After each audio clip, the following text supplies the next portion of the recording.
Many of us would claim to have crap jobs. In fact, those of you who work in education or childcare might even say that you handle little shits every day. But really?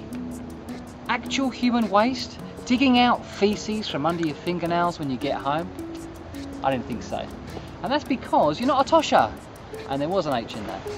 In the 1800s, in London and here in Wapping, hundreds of families would disappear every night down manholes and open sewers to sift around in the grime, waste and excrement of London's masses.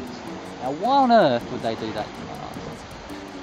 Well, the medieval sewage system had broken down over centuries and had become big sieves, and heavier waste had sat at the bottom while lighter waste flowed off into the Thames through a hole like that. And these guys would go down there with 7-foot poles, firstly to be able to push themselves out if they start to drown in the cesspit, but also to sift around and stir up this gunge in the hope that they could find coins, watches and whatever else had been washed away. Now you can imagine these maze of tunnels down there was pretty dangerous, and many people got lost down there, never to come out.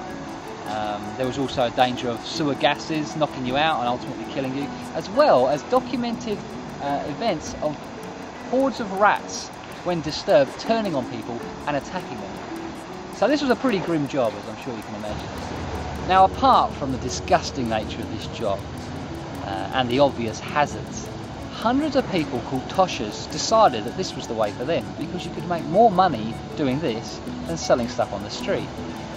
You could make pounds as opposed to shillings. But there was one nice little sneaky sideline that these guys also dealt in, and that involved making a product called mud butter. Now this involved skimming the fatty residue off the top of sewage, boiling it up in an attempt to purify it, and then rolling it into candles or blocks that they'd sell for soap. But some went a step further, and using this oily paste, they'd use it to make dough and ultimately bread. Apple turnovers, anyone? Some tell tales, others rhyme, but I sing songs from the howling sea. If you're wondering what on earth you just witnessed, you've been watching a video from the Songs from the Howling Sea podcast. Each week I release a song and a video about a person or a subject from London's East End.